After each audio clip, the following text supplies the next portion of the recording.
எல்லாருக்கும் வணக்கம். நான் முத்துமாரி, அவனிஷோட மதர். இந்த வீடியோ எதை பற்றினா அண்டர்ஸ்டாண்டிங் ஆட்டிசம் சிம்டம்ஸ். ஏன்னா இப்போ வந்து ஏர்லி இயர்ஸில் இருக்க பேரண்ட்ஸுக்கு ஃபஸ்ட்டு ஆட்டிசம் அப்படிங்கிற வேர்டே புதுசாக இருக்கும்போது இதை பற்றி நமக்கு நிறைய அவேர்னஸ் இல்லாதப்போ நம்ம மைண்டில் வந்து வரக்கூடிய கொஸ்டின்ஸ் எல்லாமே நம்ம குழந்தைய வந்து சரி பண்ணுறது, அதாவது ஆட்டிசம் சிம்டம்ஸை வந்து ரெடியூஸ் பண்ணுறது மூலமாக அவங்கள வந்து நார்மல் லைஃப்பில் கொண்டு வரலாம் அப்படிங்கிற ஒரு புரிதல் நம்மக்கிட்ட இருக்கும். பட் அது வந்து முற்றிலும் உண்மை கிடையாது. அதுக்கு என்னென்னா நம்ம வந்து ஏன் அந்த சிம்டம்ஸ் வருது அப்படிங்கிறத புரிஞ்சுக்கணும். ஏன்னா நிறைய பேர் நினைக்கிறது என்னென்னா ஆட்டிசத்துலேருந்து குழந்தை கடந்து வர்றது அப்படின்னா ஆட்டிசம் சிம்டம்ஸே இல்லாமல் இருக்கிறது, அவங்கள வந்து எல்லா சிம்டம்ஸையும் வந்து நம்ம வந்து கொஞ்சம் கொஞ்சமாக குறைக்கிறதோ இல்லை மாற்றுறது மூலமாகவோ இந்த உலகுக்கு வந்து நம்ம வந்து ஒரு நார்மல் குழந்தைய வந்து நம்ம வந்து ஃபாலோ பண்ணி போகிற மாதிரி நம்ம வந்து நினச்சிக்கிறது. ஸோ இதெல்லாம் வந்து ஆரம்பத்தில் எல்லாருக்கும் இருக்கக்கூடிய தவறான புரிதல் சொல்லலாம். இல்லைன்னா வந்து இதை பற்றிய சரியான புரிதல் நம்ம இன்னும் வளர்த்துக்கணும் அப்படின்னும் சொல்லலாம். ஸோ இது வந்து ஏன்னா நிறைய பேரண்ட்ஸ் வந்து ஏர்லி இயர்ஸில் இந்த டவுட்ஸ் தான் கேட்பாங்க.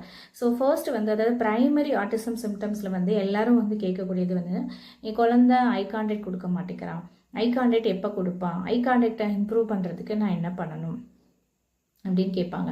First of all eye contact நான் ஏன் கொடுக்கல அப்படிங்கிறத நம்ம புரிஞ்சுக்கணும். ஏன்னா நார்மல் வேர்ல்டில் வந்து ஐ கான்டாக்ட் அப்படிங்கிறது ஒரு குழந்தை வந்து ஐ கான்டாக்ட் கொடுக்கலன்னா அட்டென்ஷன் கொடுக்கலன்னோ இல்லை அவங்க வந்து உண்மையை மறைச்சி பேசுகிறதாவோ நமக்கு டிஸ்ரெஸ்பெக்ட் பண்ணுறதாவோ தான் நார்மல் மீனிங்கில் இருக்குது. பட் இதே வந்து நியூரோ டைவர்ஜென்ட் வேர்ல்டில் இட் இஸ் என்டையர்லி டிஃப்ரெண்ட்டு. அவங்களுக்கு வந்து நம்ம ஐஸை பார்த்து பேசும்போது நம்ம ஃபேஷியல் எக்ஸ்ப்ரெஷன்ஸ் அதெல்லாம் ரீட் பண்ணுறது வந்து ரொம்ப கஷ்டமாக இருக்கும். அண்ட் கம்யூனிகேஷன் ஆல்ரெடி அவங்களுக்கு கஷ்டமான இருக்கக்கூடிய சூழ்நிலையில் இதையும் ப்ராசஸ் பண்ணி நம்மளுடைய அந்த கெஸ்டர்ஸ் எல்லாத்தையும் உள்வாங்கி திருப்பி ப்ராசஸ் பண்ணி ஆன்சர் பண்ணதுக்கு பிரெயினுக்கு ஓவர்வீமிங்காக இருக்கும். ஸோ இதெல்லாம் வந்து ஒரு முக்கிய காரணம். சரி, அதுக்காக ஐ கான்டாக்ட் இல்லைன்னா கஷ்டம் தானே, கண்டிப்பாக. ஆனால் பார்த்திங்கன்னா சில நேரம் சொல்லுவாங்க அம்மாக்கெல்லாம் லைக் எங்கிட்டலாம் நல்லா ஐ கான்டாக்ட் கொடுக்குறாங்க. எப்போ ஐ கான்டாக்ட் கொடுப்பாங்கன்னா அவங்களுக்கு ஏதோ ஒரு தேவை இருக்கும்போது, அவங்களுக்கு அந்த ஸ்கிரிப்ட் வந்து ஆல்ரெடி நோன் ஸ்கிரிப்டாக இருக்கும்போது, இல்லை அவங்களோட ஒரு ஃபேவரட்டான விஷயத்தை நம்மக்கிட்ட ஷேர் பண்ணும்போது பார்த்திங்கன்னா கண்டிப்பாக ஐ கான்டாக்ட் இருக்கும்.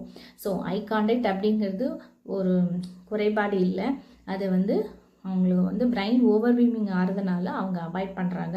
நம்ம குழந்தைங்கள வந்து முடிஞ்ச வரைக்கும் ஃபோர்ஸ் பண்ணாதீங்க. பட் பெட்டர் கனெக்ட் ஆகிறதுக்கு நீங்கள் வந்து ட்ரைனிங் கொடுக்கலாம். But never ever force, because இது வந்து அவங்களுக்கு கஷ்டம்தான். அண்டு நம்மளை பார்க்காமலே அவங்களால லிசன் பண்ணி நம்ம சொல்கிறத வந்து ஃபாலோ பண்ணிக்க முடியும்.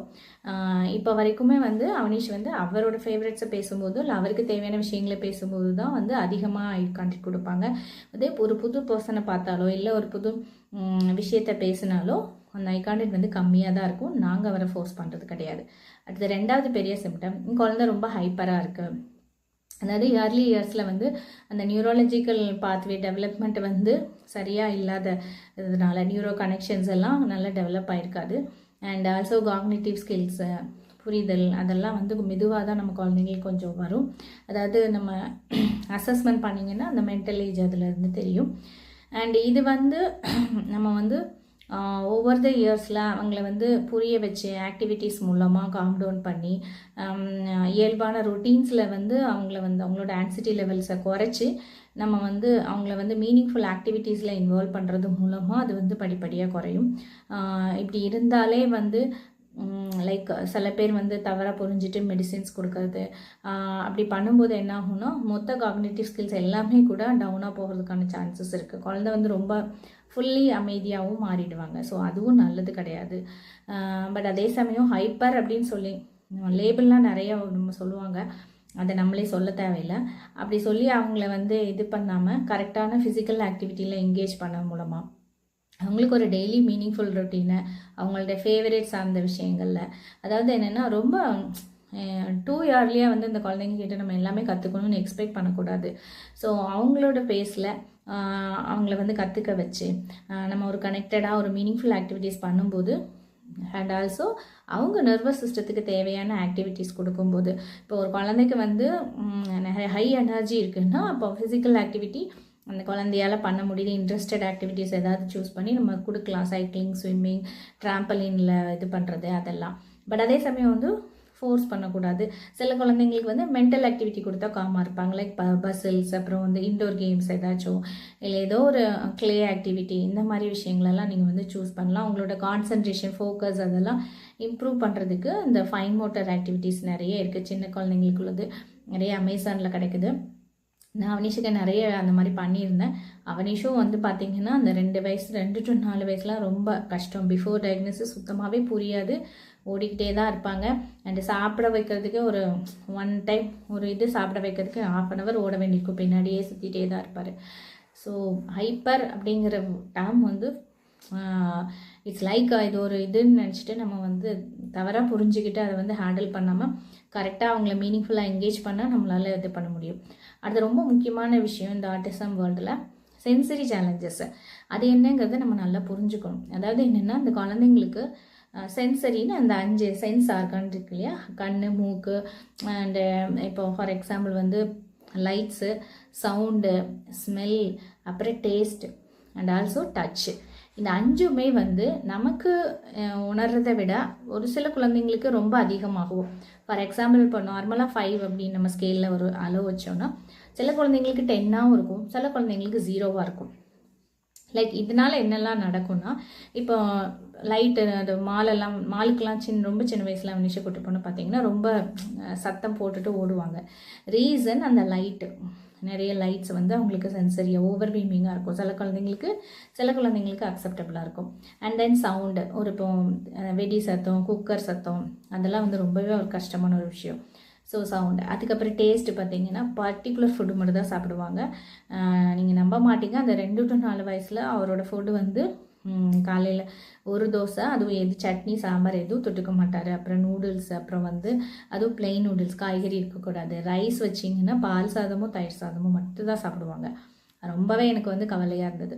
பட் ஆஃப்டர் சம்டைம் டயக்னோசிஸ்லாம் ஆனதுக்கப்புறம் இவங்களுக்கு இதை எப்படி நம்ம வந்து ஒவ்வொன்றையும் தனித்தனியாக பிரித்து ஒர்க் பண்ணணும். இப்போ டேஸ்ட்டு தெரப்பினா ஒவ்வொரு டேஸ்ட்டாக மெதுவாக நம்ம இன்ட்ரடியூஸ் பண்ணி அவங்களுக்கு புரிய வச்சு அப்புறமா அந்த விஷயங்களெல்லாம் அக்செப்ட் பண்ணுறதுக்கு ரொம்ப நாள் ஆச்சு. பட் ஆனால் இட் இஸ் பாசிபிள். ஆனால் நம்ம டைரெக்டாக ஒரு ட்ரெடிஷ்னல் வேலை நம்ம வந்து அவங்கள திணிச்சோம், ஃபோர்ஸ் பண்ணோம்னா எதுவுமே நடக்காது. ஸோ நம்ம வந்து அந்த சென்சரி இஷ்யூஸை புரிஞ்சுக்கணும். சில விஷயங்களில் ட்ரைனிங் கொடுக்கணும், சில விஷயங்களுக்கு சப்போர்ட் கொடுக்கணும். இப்போ நாய்ஸ் கேன்சலிங் ஹெட்ஃபோன்ஸ் கொடுக்கலாம். அதே மாதிரி ரொம்ப அந்த மாதிரி கூட்டமான இடங்களுக்கு ரொம்ப 2 early yearsல நம்ம வந்து அவாய்ட் பண்ணலாம். அப்புறம் மெதுவாக கூட்டிகிட்டு போகலாம். ட்ரைனிங்கும் கொடுக்கணும் அவசியம். நம்ம வந்து இதெல்லாம் விஷயங்கள் இருக்குதுன்னு தெரிஞ்சுட்டு உடனே குழந்தைய வீட்டில் வச்சுக்கக்கூடாது. அது இன்னும் டேஞ்சரஸ்.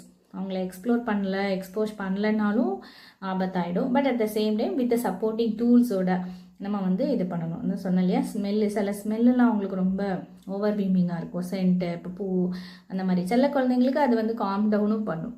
ஸோ அதை வந்து depends on the children. So taste சொல்லிட்டேன், சவுண்டு, அதுக்கப்புறம் லைட்ஸு, அதுக்கப்புறம் டச்சு. சில குழந்தைங்க வந்து ரொம்ப டைட்டாக வந்து நம்மளை ஹக் பண்ணிப்பாங்க, அவங்க வந்து சேஃபாக ஃபீல் பண்ணுவாங்க. அப்போ தான் அதே சில குழந்தைங்க பார்த்திங்கன்னா டச் பண்ண அலோவ் பண்ண மாட்டாங்க, எஸ்பெஷலி ஸ்ட்ரேஞ்சராக இருந்தால். ஸோ இதெல்லாம் வந்து இது அவங்க வேண்டான்னு அவாய்ட் பண்ணல, அவங்களுக்கு வந்து அது வந்து ஓவர்வீமிங்காக இருக்கும்.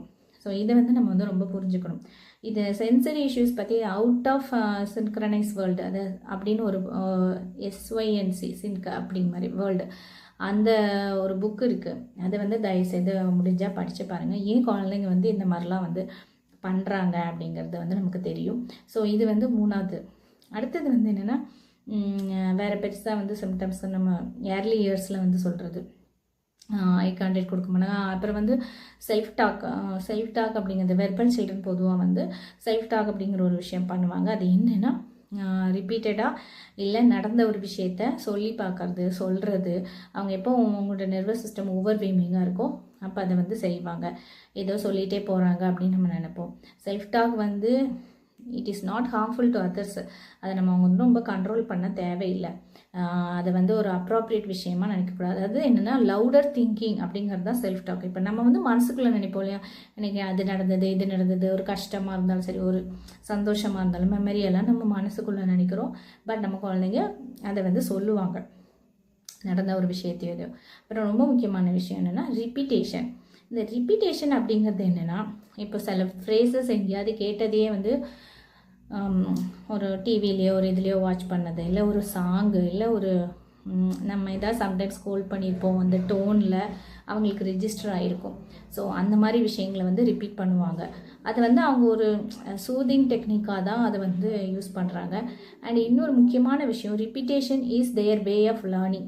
அவங்களுடைய இது வந்து அப்படி தான். நீங்கள் டீச்சிங் பண்ணும்போதும் எந்த ஒரு விஷயத்தையும் ரிப்பீட்டடாக டீச் பண்ணியே ஆகணும். அதை ஒரு டைம் பண்ணிவிட்டு அவங்க அந்த டைம் சொல்லிட்டாங்க அப்படின்னு நம்ம வந்து விட்டுற முடியாது. ரிப்பீட்டடாக டீச் பண்ணணும். அவங்கக்கிட்டேருந்து அவுட்புட் வருதா அப்படின்னு செக் பண்ணணும். இன்புட் கொடுத்தா மட்டும் போதாது, அது அவுட்புட்டை வேறு இடங்களில் ஜென்ரலைசேஷன் பண்ணியும் நம்ம வந்து செக் பண்ணணும். ஸோ ரிப்பீட்டேஷன் நம்மளால அவாய்ட் பண்ண முடியாத ஒரு விஷயம் ஆட்டிசமில். அண்ட் இன்னொன்று வந்து எக்கோலலியா அப்படிம்பாங்க. அதாவது என்னென்னா, எக்கோலலியா எப்போ வரும்னா, இந்த வெர்பல் சில்ட்ரன் ஏர்லி இயர்ஸில் நம்ம டயக்னோஸ் ஆன டைமில் நிறைய இருக்கும். நம்ம வந்து கரெக்டான இன்டர்வென்ஷன் கொடுத்து, இந்த எக்கோலலியா அப்படிங்கிறது ஒரு குட் சைன் தான். Because they can produce whatever we say to them, இல்லையா? அது ஒரு முக்கியமான விஷயம். நம்ம சொல்லிக் கொடுக்குறத அவங்களால ஃபாலோ பண்ணிக்க முடியும், அதை திருப்பி சொல்ல முடியும். அப்படிங்கும்போது நம்மளால் கண்டிப்பாக அவங்களுக்கு வந்து கம்யூனிகேஷனை டீச் பண்ண முடியும் த்ரூ தி ஸ்பீச். அதாவது கிளி பேச்சுன்னு சொல்கிறோம் இல்லையா? ஃபஸ்ட்டு 4 இயர்ஸில் அவனிஷ்ட வாட் இஸ் யுவர் நேம் கேட்டாங்கன்னா அவரும் வாட் இஸ் யுவர் நேம் தான் சொல்லுவார். அவனிஷ்னு ஆன்சர் பண்ண மாட்டார். ஸோ அதுக்கப்புறம் வந்து அவருக்கு அந்த WH கொஷின் சொல்லி கம்யூனிகேஷன் எல்லாம் டெவலப் பண்ணதுக்கப்புறம் தான் சரி இது கொஸ்டின், இதை நம்ம ஆன்சர் பண்ணணும் அப்படிங்கிறதே அவங்களுக்கு வந்து தெரிய வரும். ஸோ ஏன் பண்ண மாட்டேங்கிறாங்க அப்படின்னு நம்ம யோசித்து நம்ம அவங்களுக்கு சப்போர்ட் பண்ணோன்னா அவங்களை வந்து நம்ம வந்து மேக்ஸிமம் வந்து நம்ம வந்து சிம்டம்ஸை வந்து ரெடியூஸ் பண்ணவோ இல்லை ரிமூவ் பண்ணவோ நினைக்கக்கூடாது. they cannot become like a neurotypical. அந்த அக்செப்டன்ஸ் வந்து நமக்கு மனசில் வரணும். அவங்களுடைய வே ஆஃப் அந்த நியூரோ டைவர்ஜென்ட்டோட different way of learning, different way of communication எல்லாத்தையும் நம்ம அக்செப்ட் பண்ணிக்கணும். அதே மாதிரி அவங்களுக்கு தகுந்த மாதிரி நம்ம வந்து சொல்லித்தரணும்.